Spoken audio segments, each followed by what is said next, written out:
자, 이 섹션에서는 연속형 변수로 되어 있는 것을 범주형 변수로 전환시켜 보는 그런 명령어에 대해서 살펴보도록 하겠습니다. 우리가 연속형 변수로 되어 있는 것을 범주형 변수로 바꾸는 이유 중에 하나는 여러 범주를 사용을 해서 분석을 하게 되면은 연속형이라고 하는 것은 굉장히 많은 값들이 있는 거잖아요. 그거를 끊어서 몇 개의 단위로 끊어 사용하면은 이 디스트리뷰션이 분포가 어떻게 되어 있는지 좀 더 쉽게 볼 수 있는 장점이 있습니다.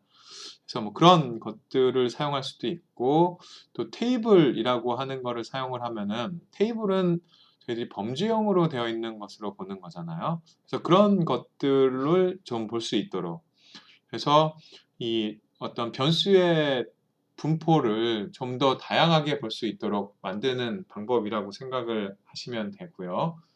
그래서 이제 그 연속형 변수를 범주형으로 만드는 그런 방법에 대해서 좀 살펴볼게요.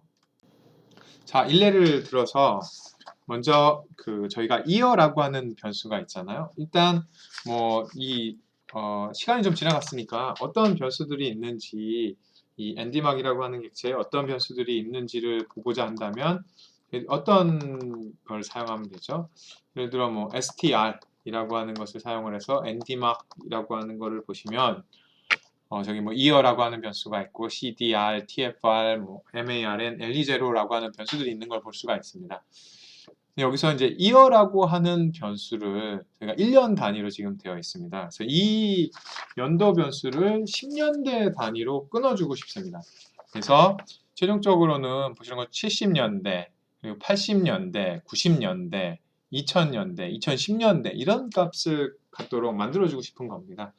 그래서 이렇게 범주형으로 어떻게 만드느냐 하는 명령어는 지금 이제 한번 보도록 하겠습니다. 저희가 일단 ndmark이라고 하는 객체 내에서 이 새로운 변수 이름을 이어 언더바 c 카테고라이즈된 이어라고 하는 변수라고 할게요. 저희가 플로어라고 하는 펑션입니다. 이거는 플로어라고 하는 펑션을 사용을 하고 이어를 나누기 10을 하고 마이너스 197이라고 하는 명령어를 사용할게요. 자, 지금 이 플로어라고 하는 건 뭐냐면 예를 들어 이 플로어는 정의는 이렇습니다. 어떤 수보다 크지는 않지만 가장 큰 정수라고 생각을 하시면 됩니다. 그래서 예를 들어 이 플로어 1.2 이러면 1.2보다 크지는 않지만 가장 큰 정수는 1이겠죠? 그쵸? 1. 이거는 답이 1이 돼야 돼요. 그쵸? 그럼 플로어 1.9 1.9보다 크지는 않지만 가장 큰 정수 이것 또한 1이 돼야 됩니다. 그쵸? 이 두 개를 한번 실행을 해 볼게요. 컨트롤 R을 하면은 보시는 것처럼 1이 나옵니다. 그래서 플로어라고 하는 것은 요 안의 값보다 크지는 않지만 가장 큰 정수라고 정의를 할 수 있습니다. 그래서 지금 요 부분을 보시면 예를 들어 이 변수는 1970, 1971 이렇게 되어 있어요. 그렇죠? 그러면 이 1970부터 1979까지는 10으로 나누었잖아요. 그러면은 그거는 나누었기 때문에 197부터 197.9까지 되어 있는 겁니다. 그렇죠? 이 부분이. 그리고 플로어를 취했기 때문에 다 197이 되는 거예요. 그렇죠? 다시 예를 들어 1970이라고 하는 것은 10으로 나누면 이거는 197, 1971을 10으로 나누면 이거는 197.1 이러니까 플로어를 취하면 이것 또한 197, 이것 또한 197이 된다는 거죠. 거기에다 여기에 197을 뺐기 때문에 이 값은 다 0이 되는 겁니다. 이해가 되시겠어요? 그래서 1970년대 값은 0이 되는 거고, 그리고 예를 들어 1980년을 이 10으로 나누면은 이거는 198이 돼요.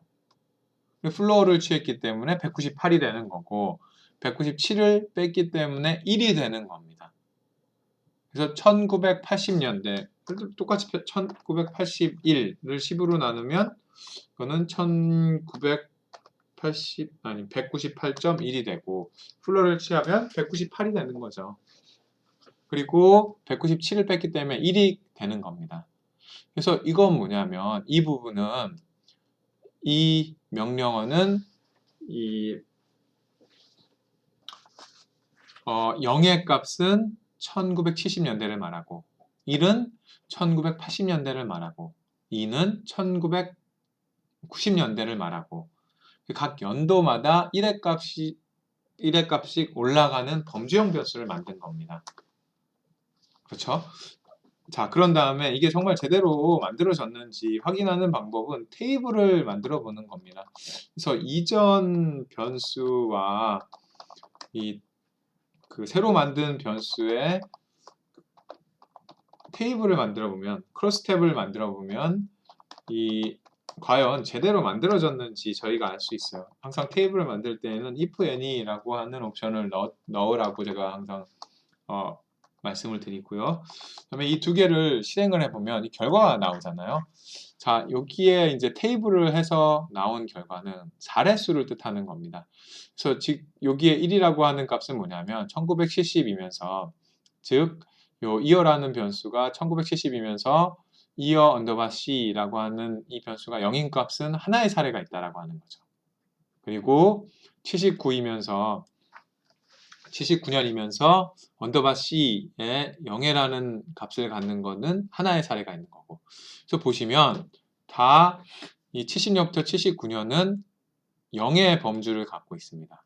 그리고 80년부터 89년까지는 1의 범주로 되어 있죠. 즉 우리가 생각했던 것처럼 그렇게 결과가 나왔다라고 하는 거죠.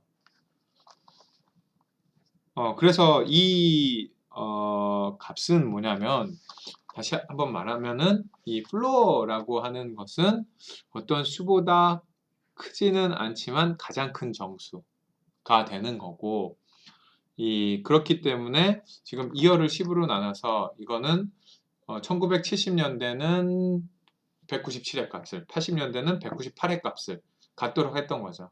그다음 197을 빼줬기 때문에 이 1970년대부터 0의 값, 그 다음에 80년대는 1의 값, 90년대는 2의 값, 이렇게 값을 주도록 범주화를 시킨 겁니다. 자, 이렇게 한 것이 플로어를 사용을 해서 범주화를 한 거고요. 여기 use NA 옵션 같은 경우는 아마 지금이 처음인 것 같은데, 이 테이블을 만들 때 어떤 변수의 결측값이 있으면 그 범주, 예를 들어 여기 이어라고 하는 변수의 결측값이 있잖아요.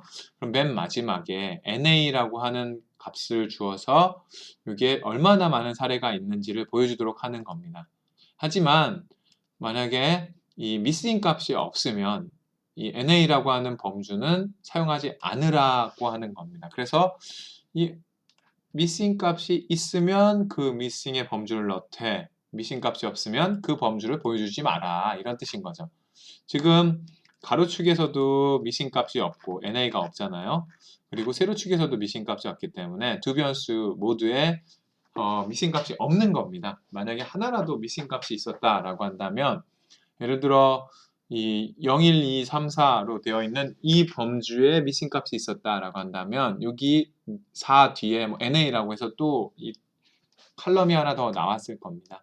하지만 missing 값이 없기 때문에 그 범주가 안 나온 것을 볼 수가 있고요.